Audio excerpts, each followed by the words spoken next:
This is You've Already Been Hacked, recorded on May 30th, 2025. Welcome back to You've Already Been Hacked. In this week's episode, we are going to explore the most pressing cybersecurity developments of 2025, from major data breaches to involving government policies and cutting-edge technological advancements.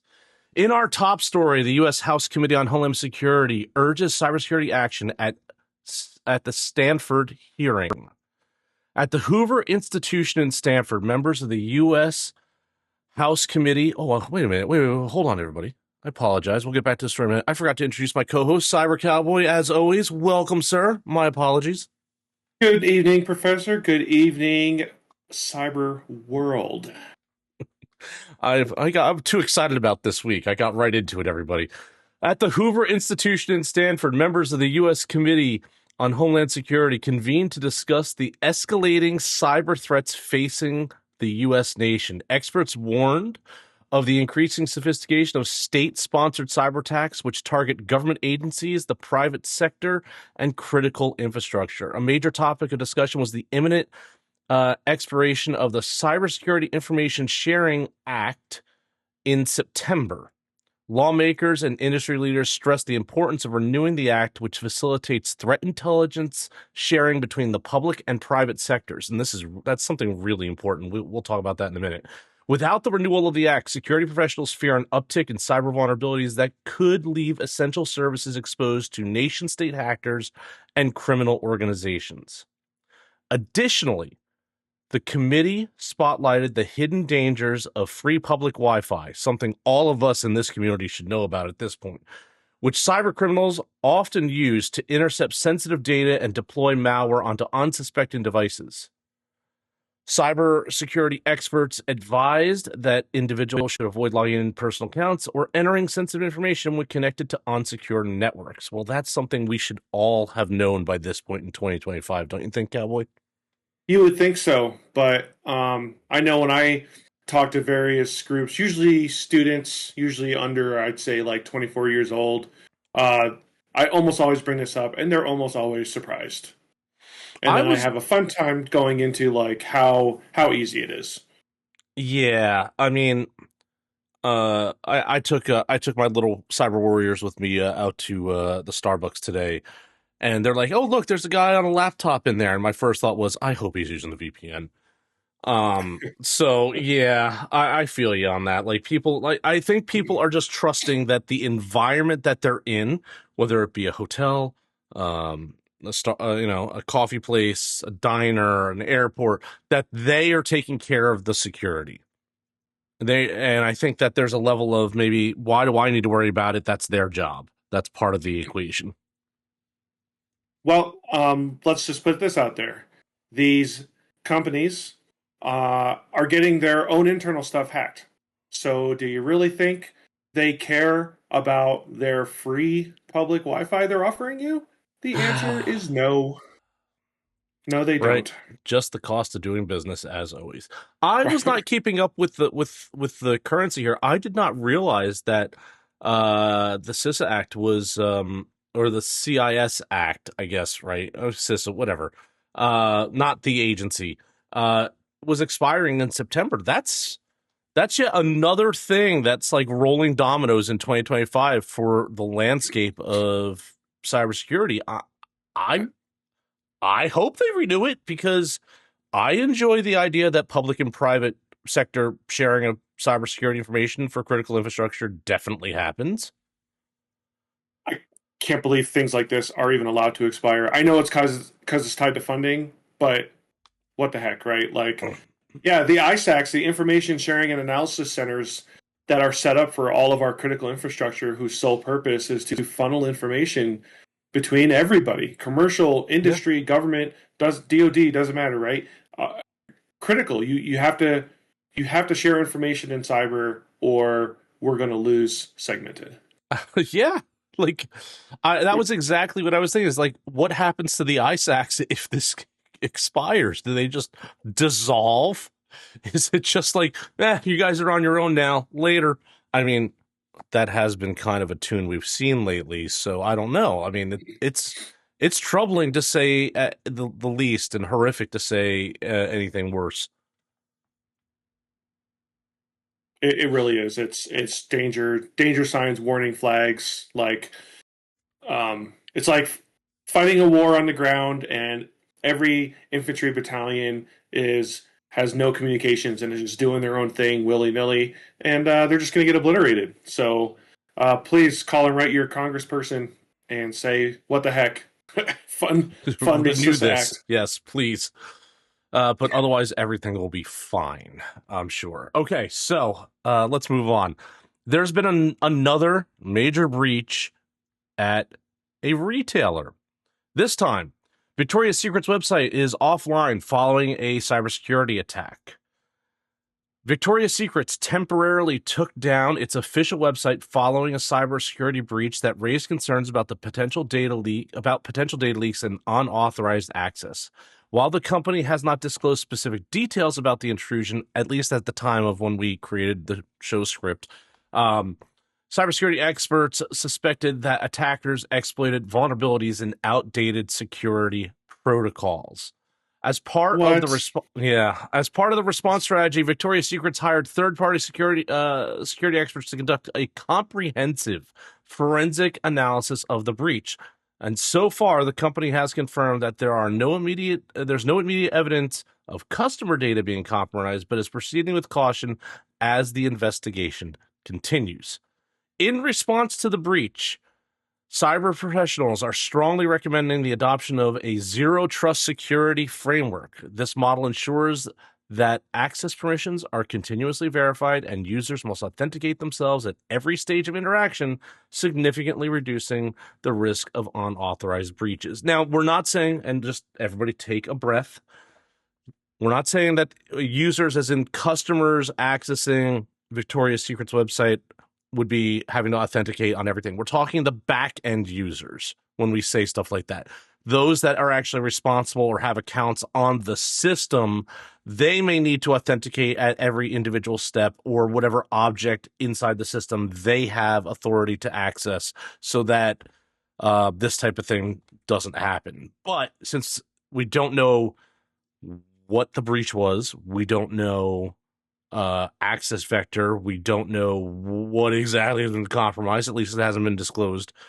I don't know if that's the right answer. Cowboy. Why I haven't gone and started my own cybersecurity business is beyond me. I'm kicking myself every day, like, hey, that could be me.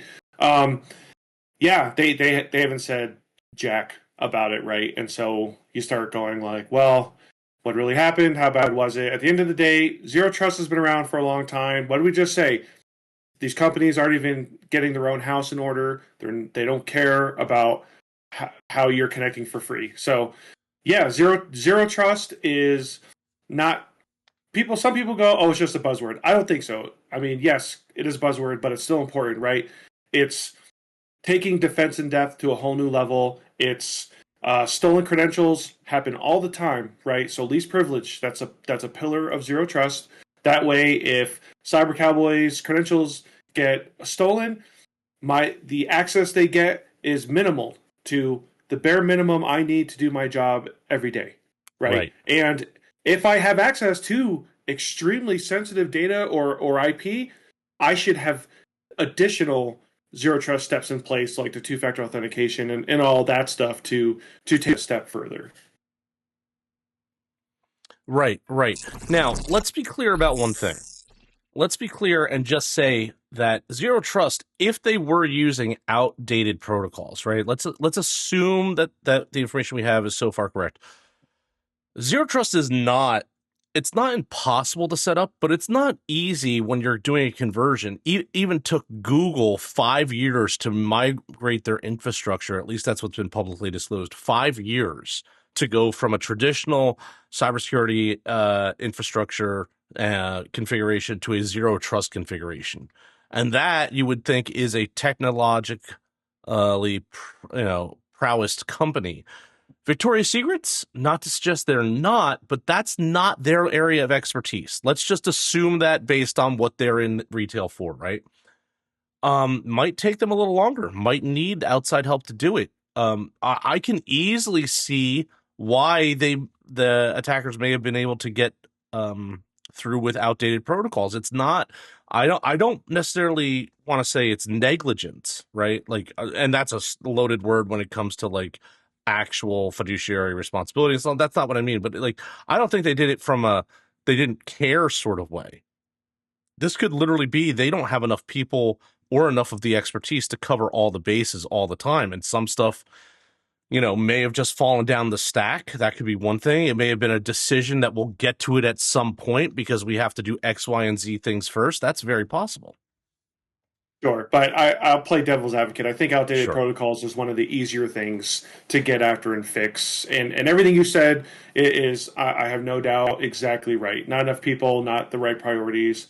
But that's why we say get after the low hanging fruit first. I feel like outdated protocols is a low hanging fruit. Please, people, just get after it. There are steps within Zero Trust to map everything out and prioritize and say, what can we get after first for the best bang of the buck and all of that jazz. So, tough to see people couldn't get Their their house in sexy order. outfits on Yeah. online. They had to go Yeah. into the Yeah. Yeah. store. Oh no, but yeah, we hate to see this. Well, I mean, it was temporary, right? And I'm sure Yeah. I would hope that whatever they already had was meeting whatever occasion they needed if they needed it in short order. But Yeah. all right, on to our next one: healthcare cybersecurity, blockchain's role in protecting patient data. As healthcare organizations face mounting cybersecurity threats, blockchain technology is being explored as a transformative solution for securing sensitive patient data. Unlike traditional centralized databases that store large volumes of information in single locations, blockchain employs a decentralized architecture where data is encrypted and distributed across multiple secure nodes. One of the key advantages of blockchain in healthcare cybersecurity is its tamper-proof nature. Every interaction with patient data is recorded in a transparent ledger, making unauthorized changes nearly impossible. Additionally, blockchain eliminates single points of failure, which ensures that cyber attacks targeting a single server or database do not result in widespread data breaches. Experts believe that blockchain could dramatically reduce identity fraud in the healthcare sector, prevent unauthorized medical record modifications, and provide patients with greater control over their health data. However, adoption faces some challenges, including regulatory hurdles and industry wide standardization. It's a very interesting idea to use blockchain for health record data. The only thing and I'm sure it would be obfuscated in some way, just algorithmically. But the only thing is the transparent ledger would give me some concern depending on how that's implemented with healthcare data. Yeah, I mean, I think blockchain's a great example of how to use that technology within securing that stuff, right? And it's like anything in cyber, blockchain's not the easiest thing to implement, and it's not so cheap. Relative where it kind of depends, right? Um, Yeah.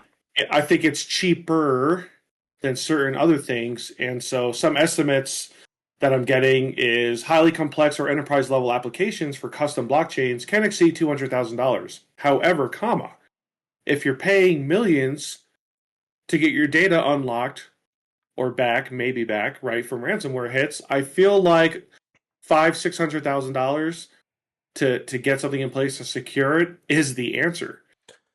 Well, Small so upfront cost, yeah, long term gain. yeah, I agree. But like, if it's on a blockchain, right, then that record for that individual, let's say Cyber Cowboy or myself, right, it could be accessed by any part of the medical apparatus, right? You don't have records at a hospital, you have your records, which that hospital could then access.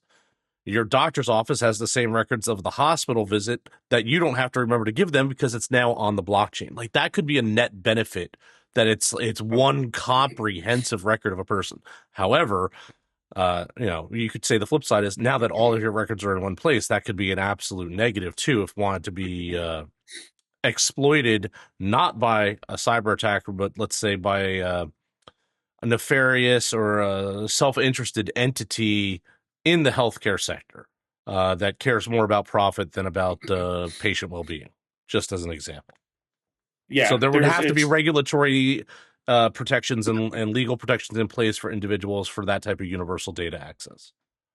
yeah, there's no single guaranteed answer, right? Everything's a double-edged sword, but the thought of that, I mean, we've all been through it. Like, you go to one doctor, you go to another one, they're like, hey, did you print out and bring your records with you, like, for the last 30 years? Like, what? Give me a Yeah, break. yeah. So, and the ability to lock down changes, and an unauthorized change can easily be fixed and gone back to through blockchain systems. So, not to go into in deep of how blockchain works, but I think the benefit outweighs the potential negatives that also could come along with it. But that nationwide control and access to medical records, I think it could be game changing in that industry, at Well, least for the patients. maybe not even nationwide. It could be global, right? Like if your records, if they're on the blockchain and the blockchain would be standardized for the medical industry, you could get healthcare anywhere in the world, and it would be your records would be as up to date as they are, regardless of where you are. From a health management perspective, that's a game changer in and of itself, right? I mean, Yep. just think about it from a even emergency services, right? They would have access to your most recent health profile as opposed to trying to figure out, do you have allergies to this? They would know all of that already, which is that's a net positive. The Imagine that in an decentralized, ambulance, right? In right? an ambulance, Absolutely. they come Yeah. out, boop, here's the name, pulls it up. There's all your critical information. And then, let's just talk about blockchain itself. Like, decentralized data, awesome, right?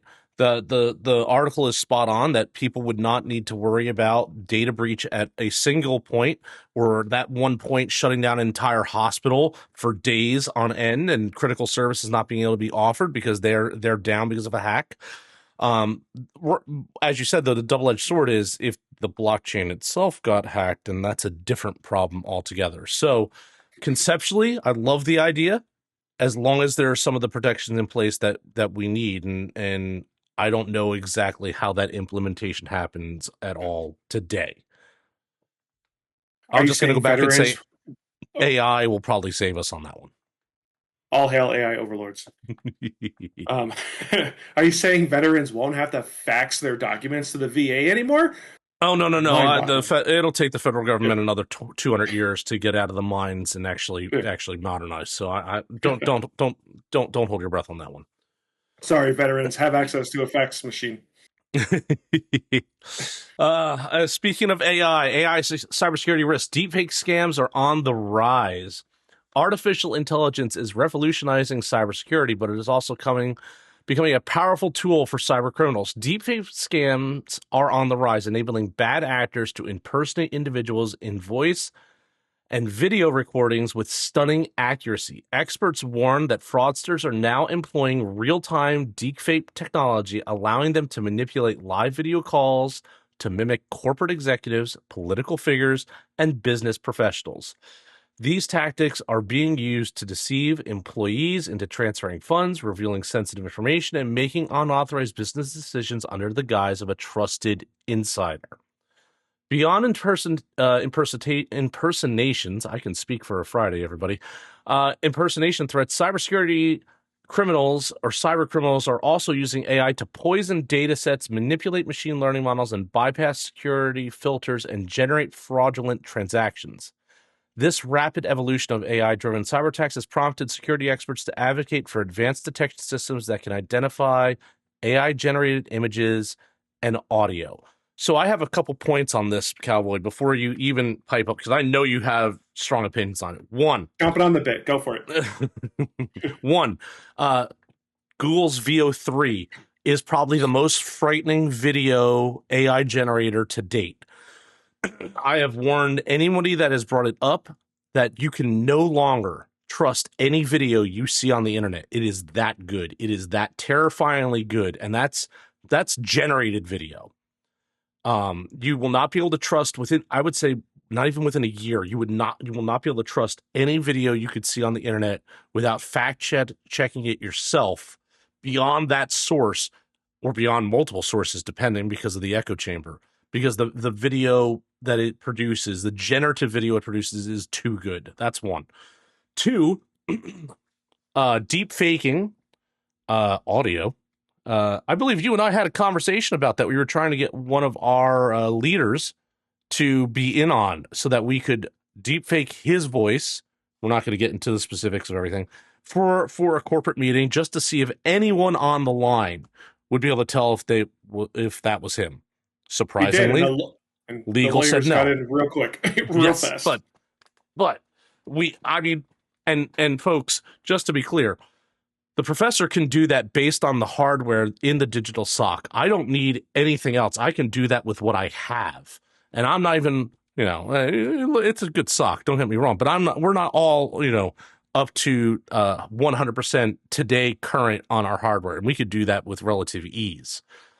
Real time, I'm sure it takes a little bit more oomph, but I would say it's within the realm of anyone that has a level of technical competency. I wouldn't even say capability, technical competency today to pull that off. Cowboy, your turn. Oh, I mean, yeah, I still wish we could have done that. Sometimes I think we should do it without asking, but I, AI or deepfake's been around for a little while, but really only about 2 years ago did we really start talking about it as a community, and we are already in real-time deepfake, real-time manipulating live video calls.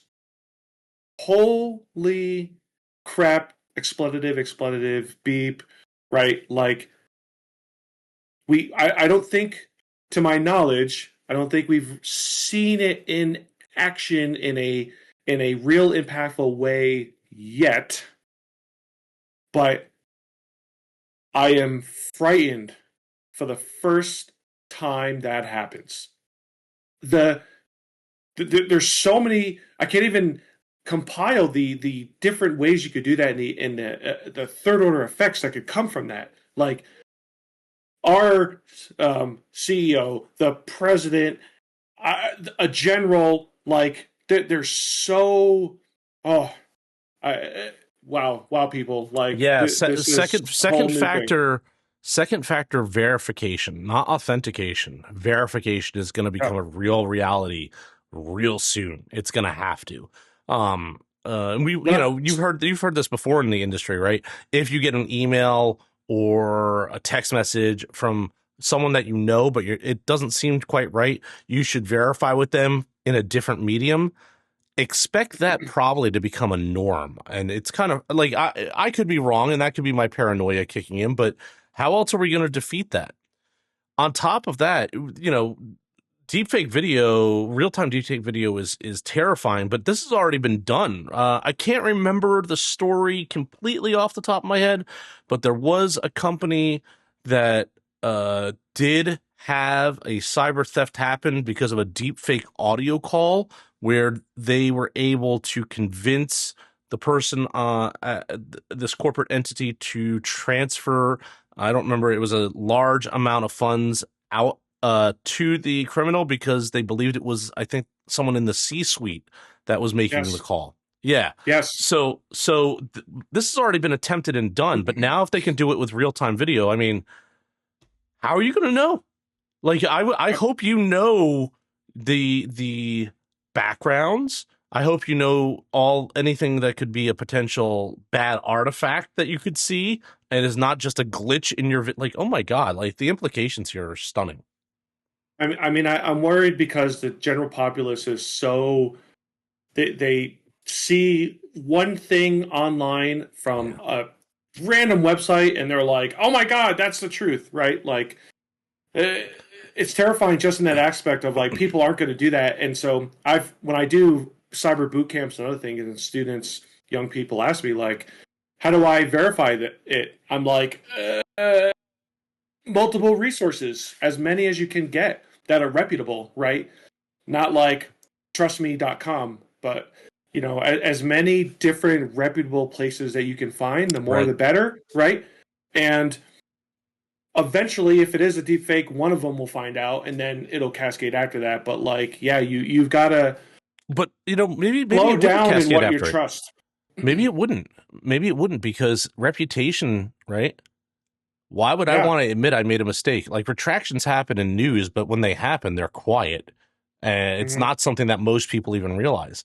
Between real-time deepfake video, VO3, or generated video, yeah, I wouldn't trust video sources on the internet anymore.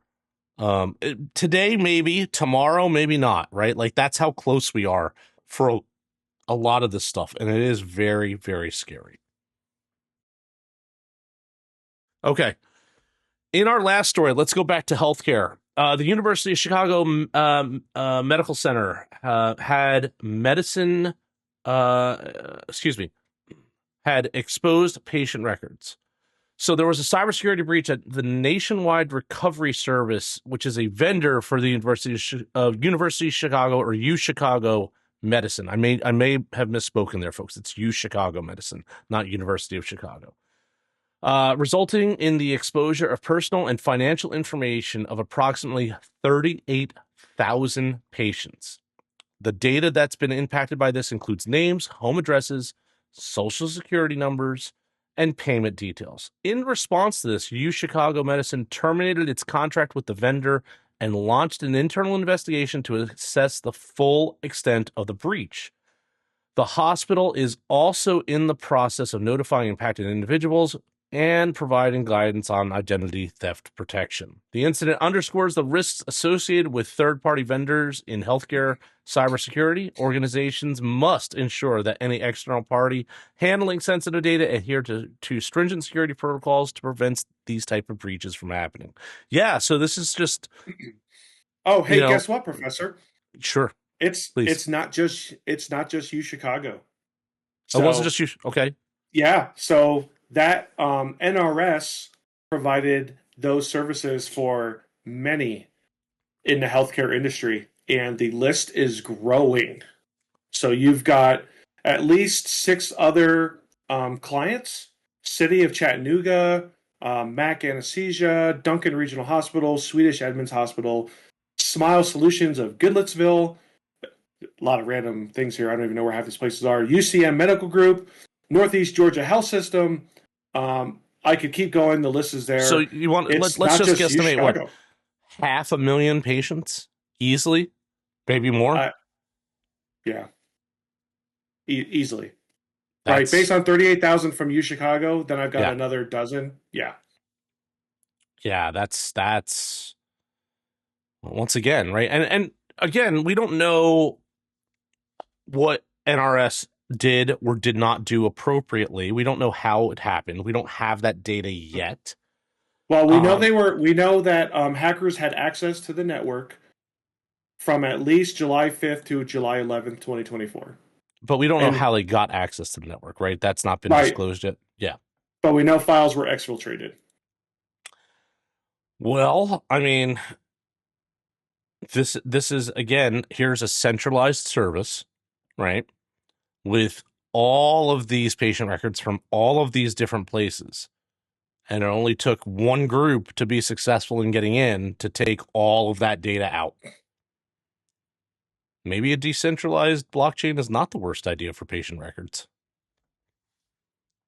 Yeah, absolutely. There's at least 10 states affected. Well, I'm sure it's going to expand beyond that. I mean, who knows Yeah. how long NRS's client list was. Um, I'm a little, I'm not. I don't want to say I'm not going to blame NRS. That's not what I mean. But again, we've said this before. Defenders need to be right 100% of the time. An attacker only needs to be right once. And regardless of, doing your updates or not, it could have been a 0 day. It could have been any number of things that caused them to be breached. And given the software stacks that major corporations employ today, right? Operating systems, multiple different vendors for different applications, the amount of code that their infrastructure is riding on, yeah, it's astounding. I wouldn't be like, everything has bugs in it. So even if they were doing everything right, and I don't know if they were or weren't, even if they were, this could have still happened. 0 days are Yeah, nobody's fault, right? yeah. You don't know about it till it happens. And I'm not saying it 100%. was, right. We don't know what caused it, but if that was the case, again, even if NRS was perfect, they still would have this. This still would have happened. Yeah. So it just underscores the need for companies to understand the risk associated with using third-party vendors and what you give them access to and how much you're willing to trust. And you sign those contracts, like, you mess up, you pay the price, kind of thing. Now, I don't think it was wrong of U Chicago Medicine to cancel the contract. Obviously, NRS failed, quote unquote, failed in their duty to protect patient data. So yeah, good on U Chicago, but that doesn't really mitigate anything. And then the standard line of identity theft protection, I mean, that's just, I don't know how many years of that I already have stocked up from every data breach I've ever been a part of, but I'll probably be good for the rest of my existence. Job security, folks. Unfortunately. Yeah.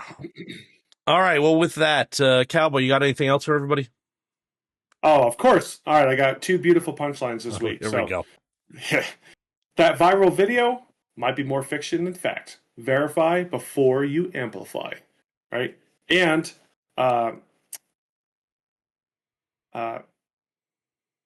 remember, the only thing free about public Wi-Fi is your data to everyone else on the network.